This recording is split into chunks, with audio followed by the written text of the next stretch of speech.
everybody. Happy Tuesday. Am I doing that? You doing that? Is the pickle on? She has it. I have it. Okay. I think it's working here. Okay. So happy Tuesday. Bucket fills. Who has bucket fills? Where's Wanda? I know she just had a new listing. It's raining Going live. It is raining today. Any coming soons? New listings? Would. I have one going live on Friday. Fantastic. And it's a Kennesaw, it's a townhouse in Kennesaw, so great for anybody who has kids going to KSU, and it's a beautiful, all updated. Perfect. Under 400. So. Okay, all right. And I know Wanda just is listing one, her first listing, I believe it is. Hey, Wanda. So that is exciting. Anybody? One going live today, 895 incoming. And I think that's right up your alley, Amy. We're in Hilton. Lake Astoria. We'd like to hear about that. Yep. Perfect. Anybody else? Or anybody else that wants to go there. Yeah. It's not just for. For those that don't know, we had an addition to the coaching program. Chelsea is coaching now. And the big buck to fill. Yes, So that's gonna be awesome. it is. We are Don't excited. let her sweet demeanor fool you. She will Oh, I blow your butt. That's right. I will hold you accountable for high school. Fantastic. When do I get to see your That's what we sweet need. Okay, so our strategic partners, I don't think Tiffany is here. Kelly, is Kelly here? Okay, then Nikki, Joy, and Tim.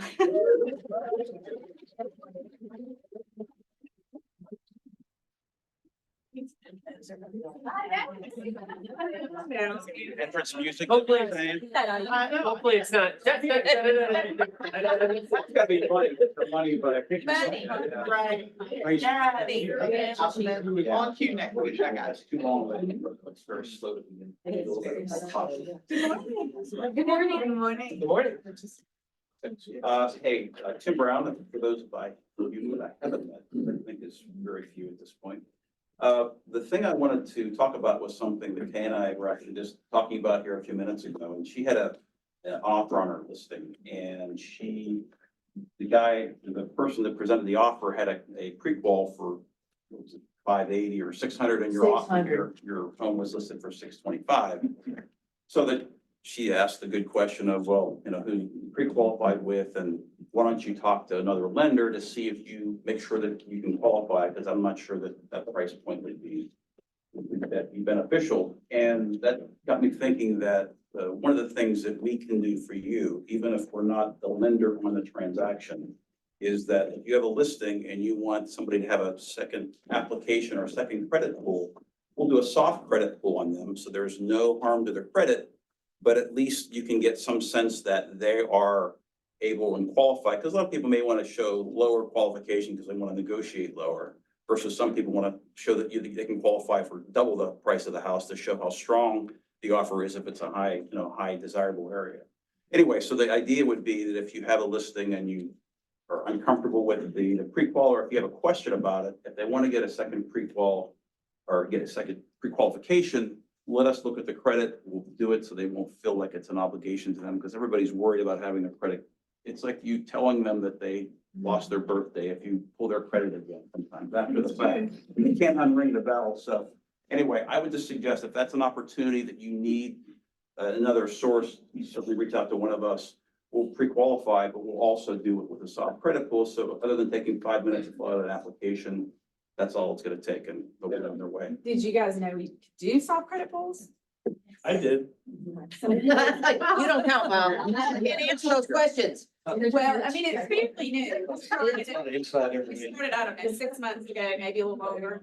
But actually, I think it's been really helpful Huge. because someone wants a second opinion. We can do a soft credit pull. If they're not buying for 6 months, for a year, Yeah. do a soft credit pull. You know, if they think they might have credit issues, let's do a soft credit pull. That way we get them on track. Yes. And if they bring the lender to you, like in other words, you get a new buyer and you're not very familiar with them, and they bring the lender with them, definitely gonna check that.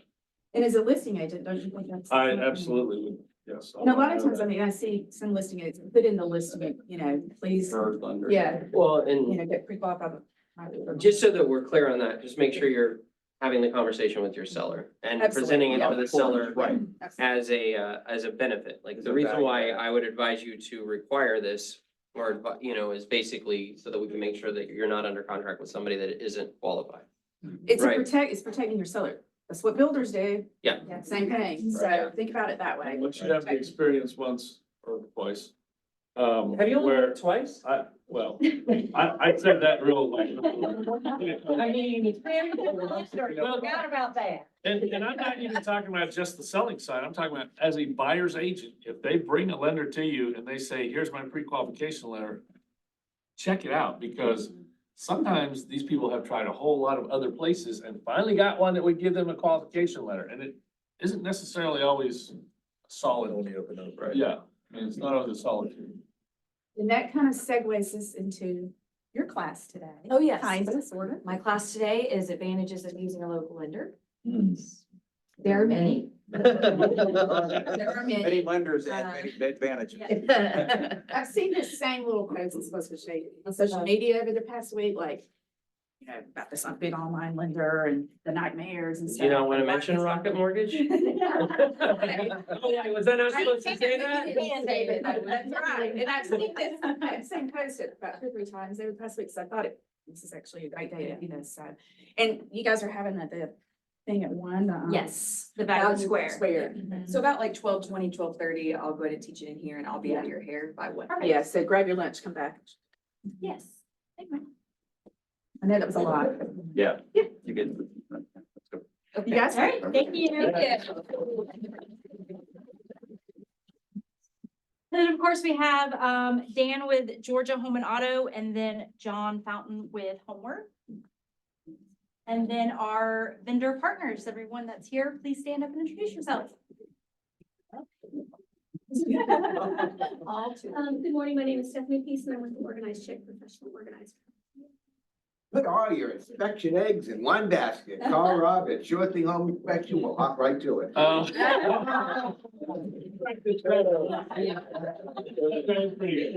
Perfect. I've been hunting for a good egg. Good, very good. So we have the class today at 12:30, so probably 12:15, 12:20, it'll get started. And then every Monday, Dara and I are doing the Just Do It class. And then on the 28th, if you haven't registered already, MLS with Georgia MLS is doing a CE class that's free. That is, Paragon is going away and they are showing us how to use a new system. So if you're not Doing that here? here, yes, in person only, right? In person only. So sign up for it if you are wanting to. I'll leave it up for a second if you wanna. Hey, and on the Just Do It class, we're actually seeing a good bit of basically contacts and opportunities come out of that. So if it's something that you can make it, whether you're in coaching or just trying to plus your business, like get in there, and start having the conversations, and business is gonna come out of that. So both Dara and Kim do a good job of leading that. All right, so then today at 1, the Value Squared is coming. There are some other dates, April 10th and April 25th. Jumping on one of these dates would be very important with everything that, all the changes that are happening. They're gonna help you determine the value, your value and how you can present it. Then Atlanta Partners Real Estate School, the next upcoming dates, it's gonna be evening classes starting April 30th through June 15th. Tuesdays and Thursdays from 6 to 10 and Saturdays 9 to 1. So if you know of anybody that's considering it, please feel free to send them this information. Very easy way to grow your profit share tree. Yes. Like just email it out in your newsletter. Yep. And your profit share tree will start to grow. And then share it on social media as well. I saw some people share. Yes, yeah. And then headshots are going to be April 15th, 9 to 4 by appointment only. How much are the headshots? $45. So if you or any of other agents that know that need headshots and aren't here today, let them know about it. Somehow 25 turns into 400 though, I just. Yeah. You're speaking from experience. I got 40 people walking out. They did a good job. They did a good job. You can have communications up here. Figured, exactly. You're vain, I guess. That's fine. Some save the dates for April. We have Alyssa Wright, coming for social, Win the Scroll with social media. Rachel Davenport, April 23rd. Thea is doing a social media mastery class, April 24th. Beginner's guide. Beginner's guide. Fantastic. No, that's great. And then Holly Klim is going to be doing fierce negotiations on April 30th. And of course, save the date for Jordan Freed on September 19th and 20th. I still don't think we've gotten any kind of information about registration yet, but we'll keep you posted. And then Broker Boys is doing a contracts class April 3rd. So if you need some free CE and know more about the contracts, Patrick Molden is coming here April 8th. To talk about conversations, crafting compelling Facebook ads. Demetrius class, April 16th. And then mortgage training, April 9th and April 23rd. And then, of course, the free MAPS coaching, don't forget about that. If you want to get some free MAPS coaching, this is the way to do it. And then now we have Brian Levy talking about RESPA attorney. Brian, are you there? Is he in there, Dimitri? You know? Yes, I'm here. Can you hear me? Before you get started, Brian, I want to introduce Sandy. A lot of you guys might not know Sandy. But Sandy is, we work for her, me and Nikki and Tim, and Christy, our assistant, is in the back as well. I don't know if you guys know her, but she talks to our customers a lot, so we like for you to see her. And Sandy, I'll just start with Brian. Hey, Brian. Just before we start, Joy wanted me to tell y'all the story of Guarantee. We've been here for 13 years, so I always feel kind of foolish telling the story of Guarantee because we've told it so much. But Guarantee is a joint venture between a company I own called Guarantee First and New Res, which is a huge, large mortgage banker.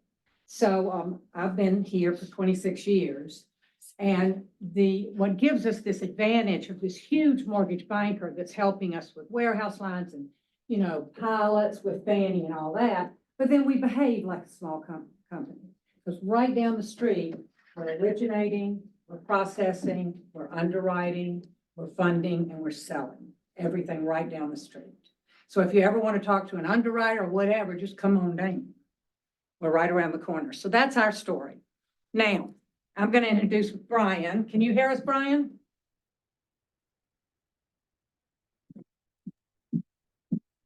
I was muted because this Airbnb I'm staying at, they decided to do landscaping work right now.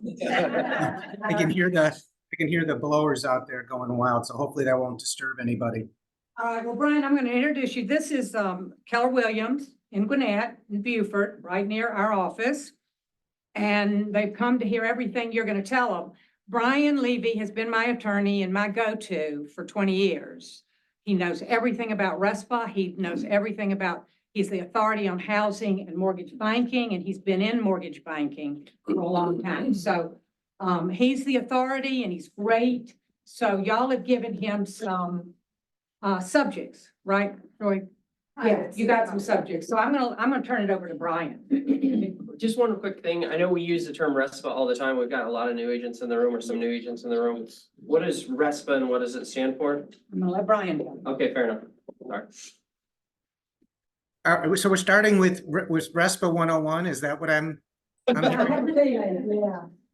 Yeah. So RESPA is the real estate Uh-oh, settlement. you're muted. No, it's just- There we go. Okay. You're good. You're Can good. you hear me now? Yes. All right, so RESPA is the Real Estate Settlement Procedures Act. It's the law it's probably the oldest consumer protection law involving the real estate industry around. It's been around since 1974, which obviously means it predates all of the technology and process that we have today for what we do. It applies to everybody, not just real estate professionals, but it applies to everybody in terms of the anti-kickback provisions, which I'm sure you're all familiar with.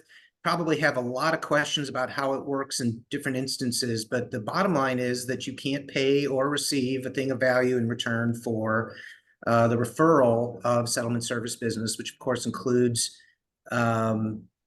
mortgage, title, home warranty, all kinds of things that you're familiar with. Now, realtors do have an exception for agent-to-agent referrals. That's an express exemption within RESPA, but the rest of the industry doesn't have that benefit. The RESPA also has disclosure provisions, and it also applies to the servicing of mortgages, but I'm sure that's not what you're asking me about today. So Brian, let me ask this question. This is Bob Hartwell. So what you're talking about as far as kickbacks and that kind of stuff is from attorney to agent, you're talking about like, do business with me, I'll give you some money. Right? Yeah, so RESPA refers to a thing of value in return for an agreement to refer business. What you described, a quid pro quo kind of relationship, certainly that's sort of the most fundamental RESPA violation, but folks get pretty creative about how to provide something that they are not sure is a thing of value, or maybe they think, well, if it's not in cash, it doesn't apply. That's not true. A thing of value is pretty much what it sounds like. It's anything that's valuable to somebody, and there's no minimum. There's no well, if it's less than $25, it doesn't matter. RESPA doesn't say anything like that. Although, I think certain things, gifting, we can talk about that. Certainly giving a gift every time you have a closing, for example, would be problematic. Now, Sandy knows this. I used to manage loan officers back when we were at the same bank together. This was over 15 years ago. And I had a loan officer who at every closing gave her agents a payday bar, a little candy bar. And, so somebody once asked me, well, do you think that's a RESPA violation? I mean, it's a candy bar, it's worth something. And I said, well, yeah, but not really. I mean, nobody really views that. I mean, that's not why you're going to give somebody a referral for a candy bar. So I think there is some sort of, reasonableness to that, but there's nothing in RESPA that says that. I just can't imagine the CFPB going after somebody for that. Gotcha.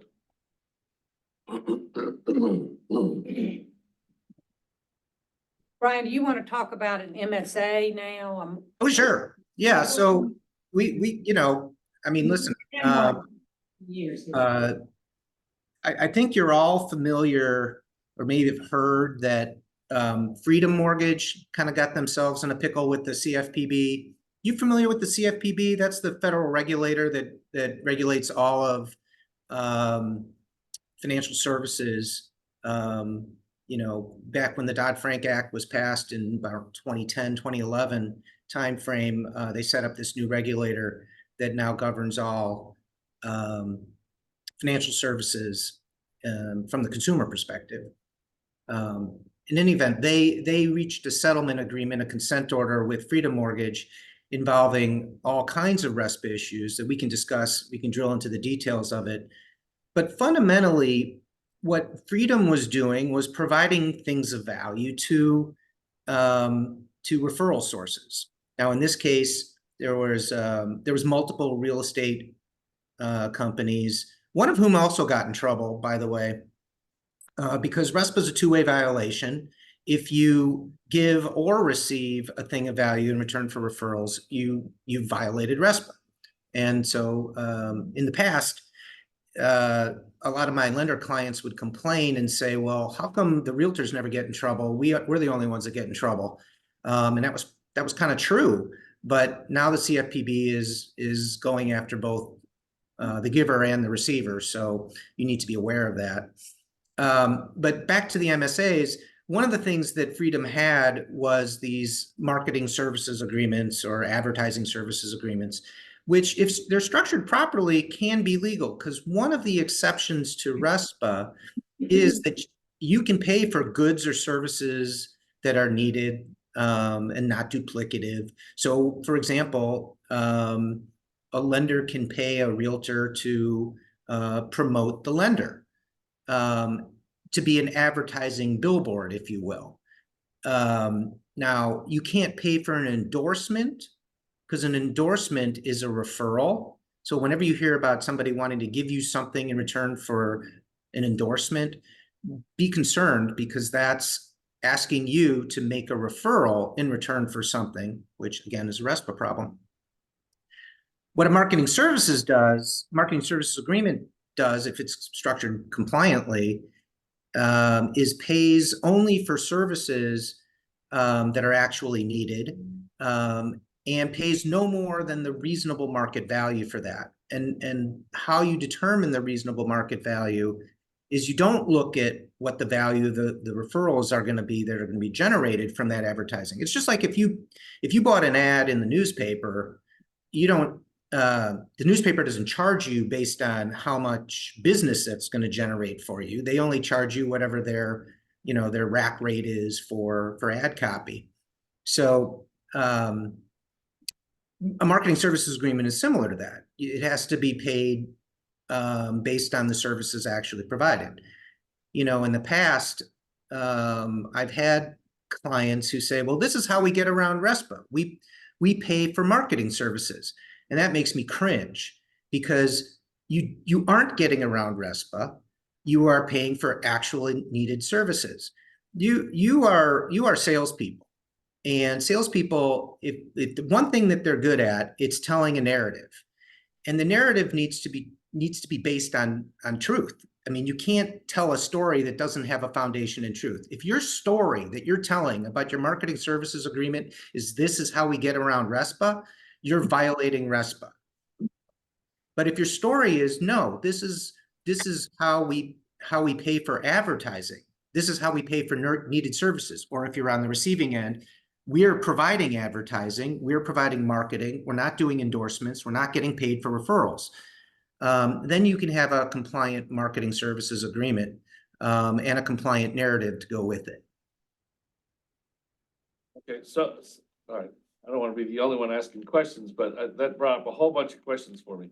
Great. So if we had, okay, so an individual agent can have an MSA with a lender, correct? If it's done correctly. Well, I struggle with that one, to be honest, because there may be some things that an individual agent can actually market on behalf of the lender. But it gets really close to the concept of paying for referrals. And I think the narrative gets really harder when you drill down to the individual agent. I'm not saying it can't be done. I'm just saying it becomes much more difficult. And frankly, what is the reach of your advertising versus the reach of your broker owner? Okay, that was my next question. Is it so something like that would need to be done, and I'm thinking about this because I've asked Sandy this question. On a more, for example, let's take our market center. So our market center as a whole has an MSA, and then as agents, we can augment that with, let's say, signs in yards. Is that reasonable? The sign, I don't know who owns the sign. I don't know who's responsible for that. But MSAs very frequently pay for sign writers. And that's something that can be valued. I'm not sure who's entitled to that revenue and who the MSA is with. Well, I'm not thinking about it from the revenue standpoint. I'm thinking about it from, like, for example, if I've got an area where I'm marketing listings and I've got, they qualify for USDA, I could put, let's use theirs, guarantee mortgage sign in the yard with a USDA rider on top, right? And that's, I'm not violating anything that way. No, and that's how, Brian, that's how in one of my MSAs in Tennessee, that's how we do it, the whole thing. There are only signs in the yard. Yeah. Well, again, I don't know who owns that real estate and what the agreement is between the broker owner and the agent as to, you know, who's entitled to put something on a sign rider. I don't know the answer to that. Am I asking that question? I mean, I'm just trying to figure out, like, is that a legitimate? Use of- It's a good. Yeah, well, I mean, to Sandy's point, there's nothing wrong with paying for advertising on a sign. Like Yeah, that's, no, I'm not asking about you paying me. I'm just finding out, can I use that as Sure. an additional, kind of advertising of, we have USDA, this is the lender I use kind of thing? Yeah, that's. yeah, that's, like I said, that's very typical in MSAs. And the key to that is not paying more for the value of the sign than, you know, what an electrician would pay, you know, to be on a sign. Gotcha. Okay. You understand what I'm asking? I do. I see what, yeah, I mean, that's perfectly fine. Also, Brian, would you tell them how the Freedom was the first time, unless you correct me, the first time we saw, the CFPB go all the way down to the agent? Because they didn't they? No, they went down to the broker owner. Oh, they did? I thought they went to the agent too. And it wasn't exactly the first time. There were some other consent orders back in around the 2015, 2016 timeframe where there was some agents that were getting some benefits. And I think it was more in the title area, frankly. And it was, so the lender always loses. I mean, what I'm saying is the receiver was the lender in this case. The title agents were giving lenders, they were sending out mailings for the lenders in order to get refinanced title business. And the lenders got in trouble. There have been other cases where realtors get in trouble, but typically where the realtors get in trouble, frankly, is not so much from the financial regulators who generally focus on the financial firms, or the title regulators focus on the title firms. It's the class action lawsuits. And that's happened quite a bit for realtors, where they've been on the receiving end of referral fees, and they get sued for RESPA violations by class action attorneys, and those are pretty expensive and subject to treble damages.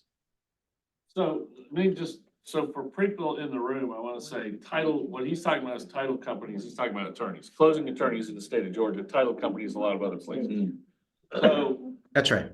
So what they were doing was the closing attorney was paying for advertising for the lender in order to get, or maybe even the agent in order to get business.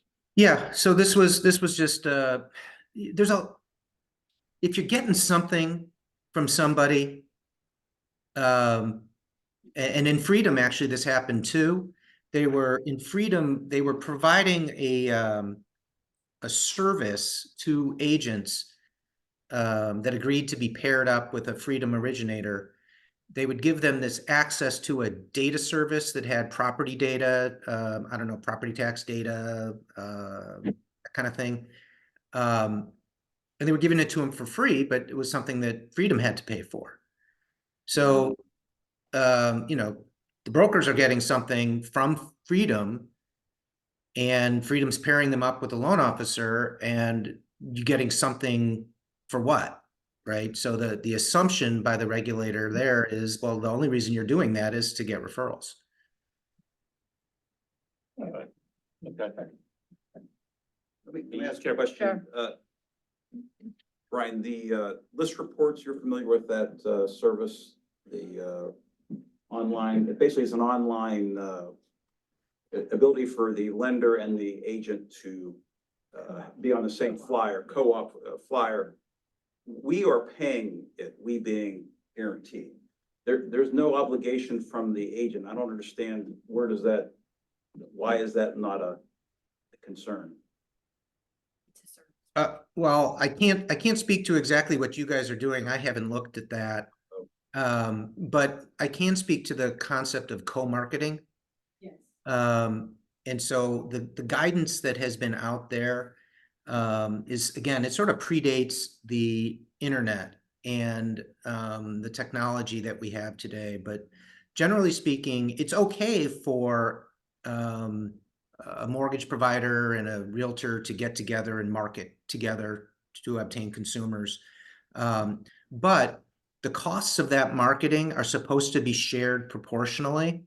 And by proportional, the idea is, again, sort of in a print media concept, that you would, if somebody was on a quarter of the page, they'd pay for a quarter of the advertising cost, and the other party would pay for 75%.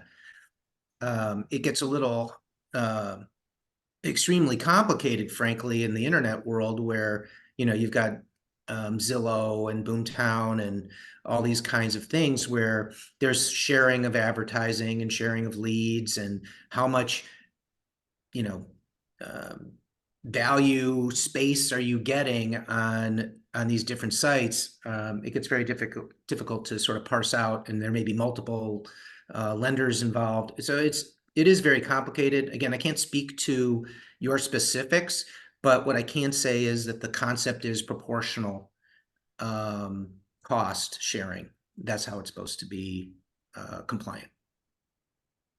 And he brings up a good point, because this is all about co-marketing. So if you guys do a postcard, for example, just like he said, if we're paying for it or co-marketing with you guys, if we're paying, so let's say we're splitting it, we need to be on half of the postcard. That's just an example, to help you guys understand what we're talking about. I think that helps you maybe. Right, sure. Yeah. Yeah. So What exposure you Yeah. have, we have to have the exact same exposure if we're playing 50-50. Right, that's right. So you could be on one side and I could be on the other side. correct. Well, the other side is tricky because that's where the address is. I'll put you on the other side. So if the address is on that side, you're not getting the whole That's 50. not proportional. No, but I mean, if I put you on the address side, then I'm okay. Cause I can get the whole half. You get the whole half and I'm paying a quarter. Because the Okay. address Oh, I said that opposite. Okay. Yeah, you said Gotcha. Okay. Just Yeah, like. the classic example of this for me is open house flyers, Yeah. right? Because the lender's got a program that generates the open house flyer data, and they'll pull that listing data and generate the flyer.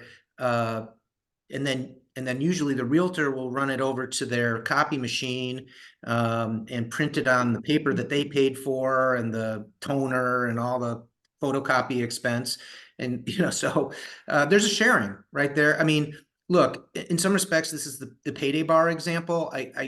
It's crazy to go down and measure who's spending exactly how many pennies on the open house flyer to make sure that it's exactly proportional. But the concept is, all right, well, basically, one party's paying for something and the other party's paying for the other. And do you really want to spend all this time to, worry about anything beyond that, from a RESPA? Nobody's, I will say this, the FDIC is a little loopy on this issue, and they've criticized some banks for not measuring that on open house flyers.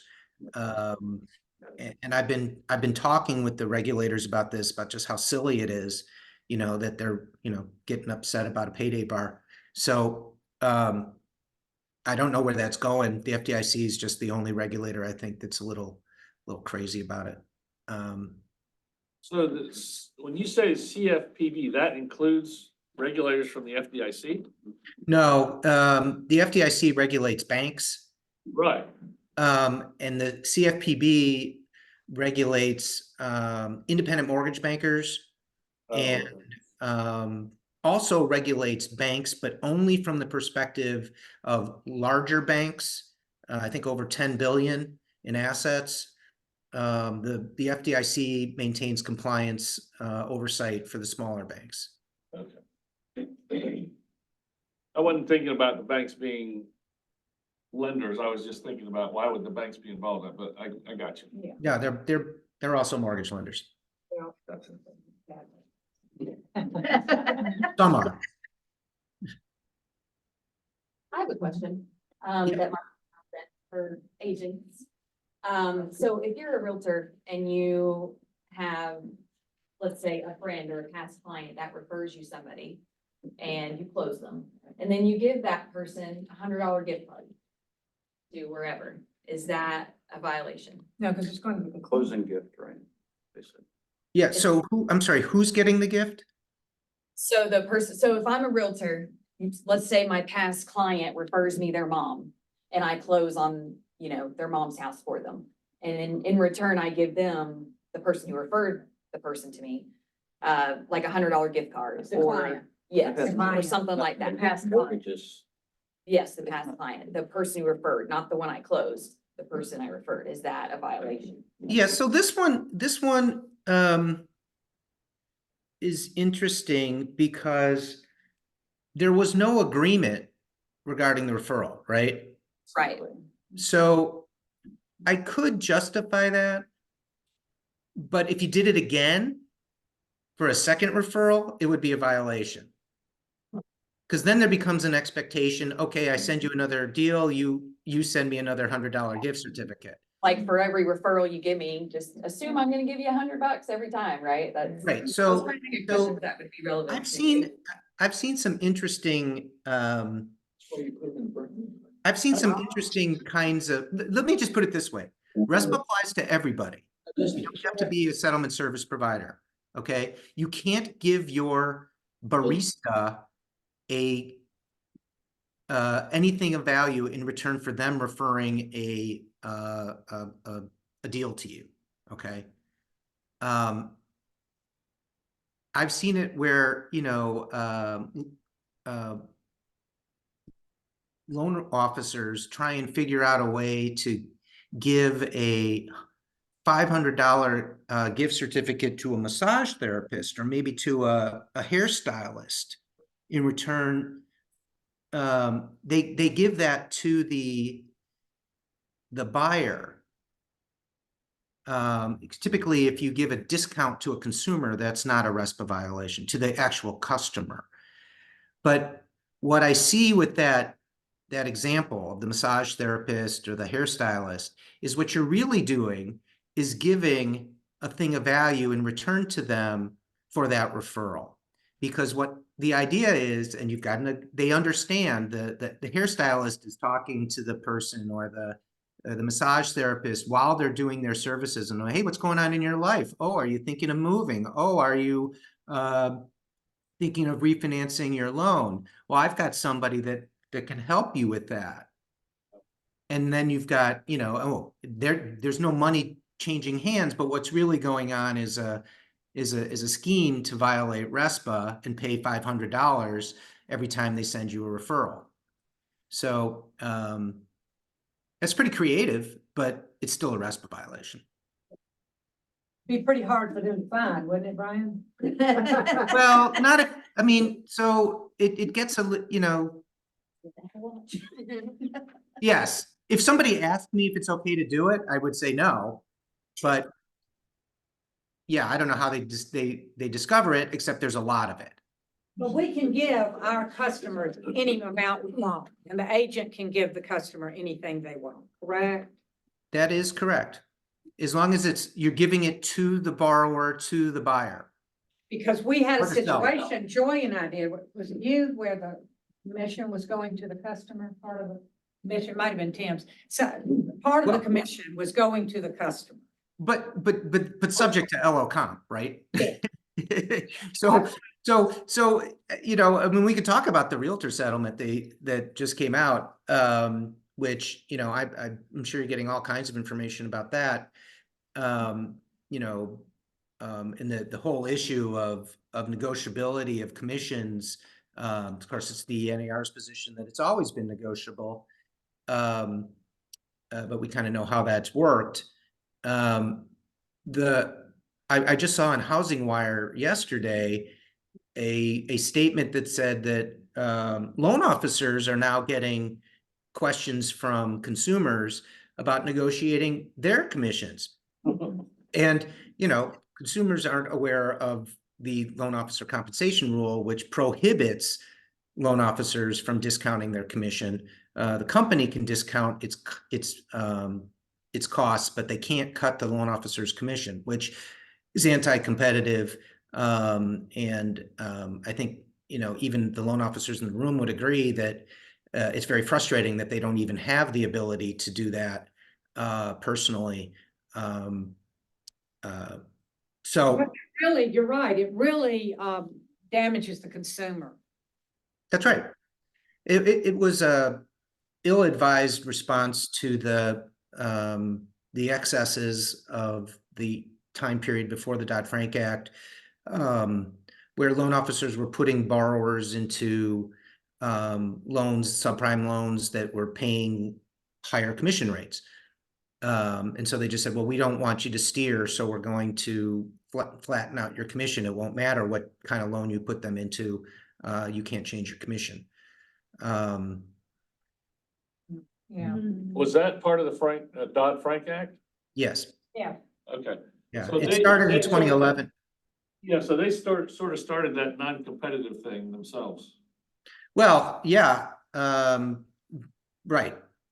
That was, like I said, that was really kind of it was ill-advised from two perspectives. One, they had the QM law, which now the ability to repay law, which requires lenders to make sure that borrowers are able to pay back their loan, and also limits the amount of fees that you can charge to 3% if you want to be within the safe harbor. So it kind of wrung out of the market those kinds of loans that were high cost anyways. And now we have a law that just prevents discounting.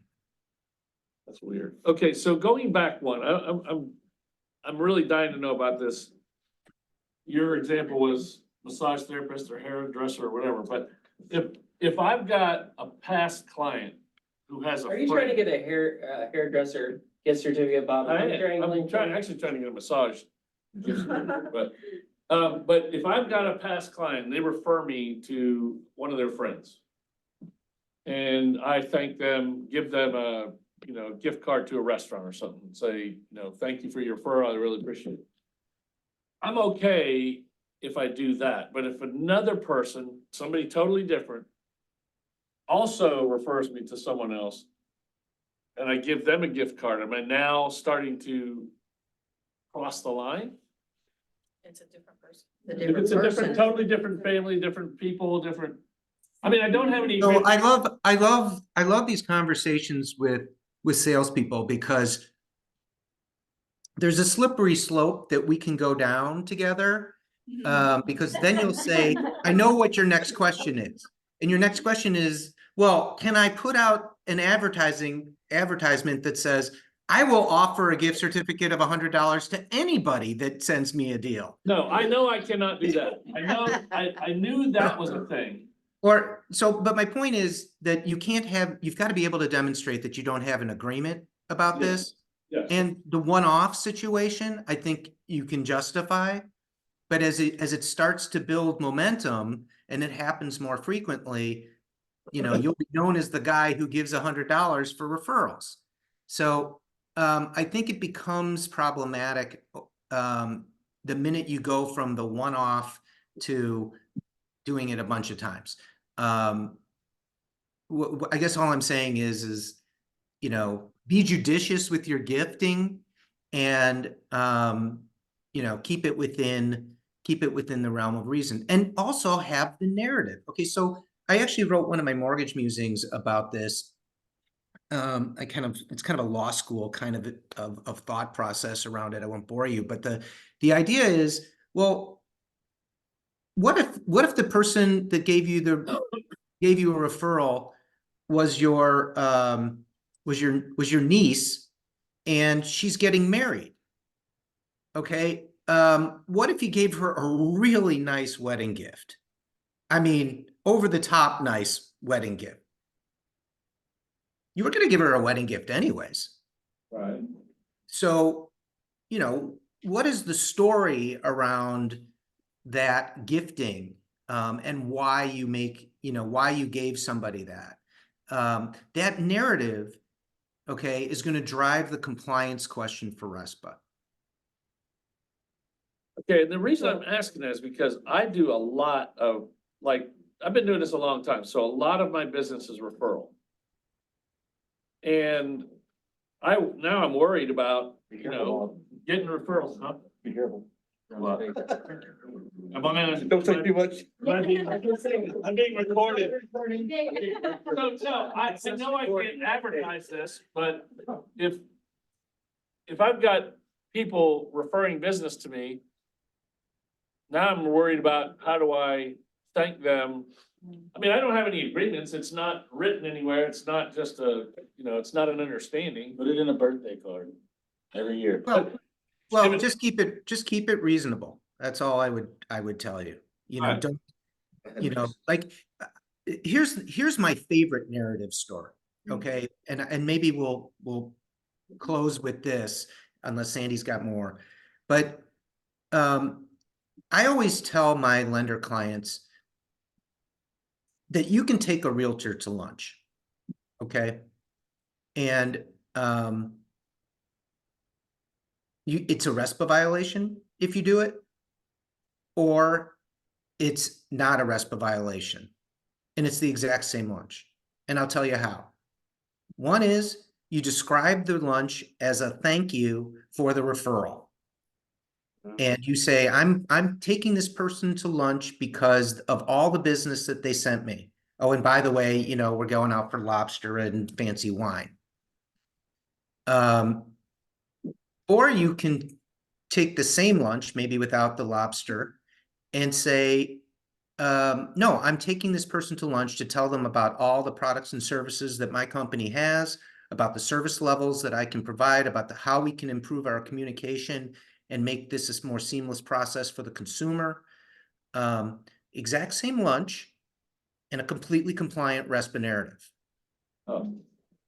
So how would RESPA know which one of those lunches you had? What story are you telling about it? Yeah, okay.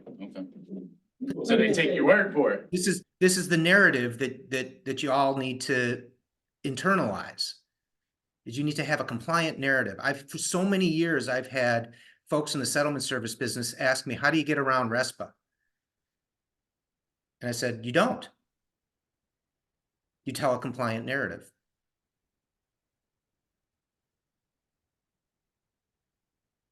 I'm not hearing whatever that conversation is back there. I'm muted. Sandy, I can't hear you at all.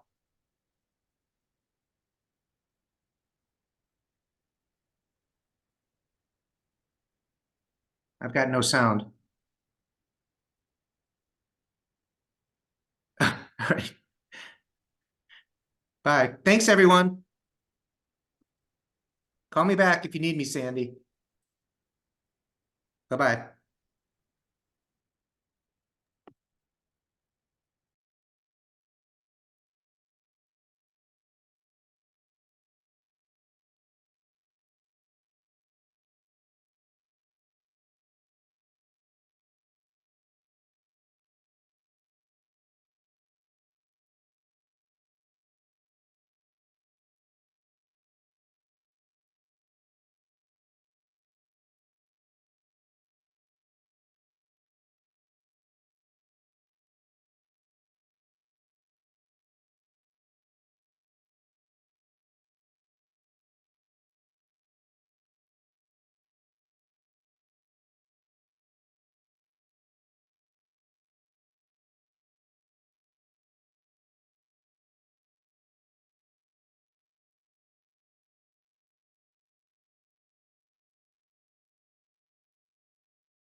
always tell That them. you We're know, married. okay. That's what happened. Good. Now, the city would probably should put that in writing on the contract itself.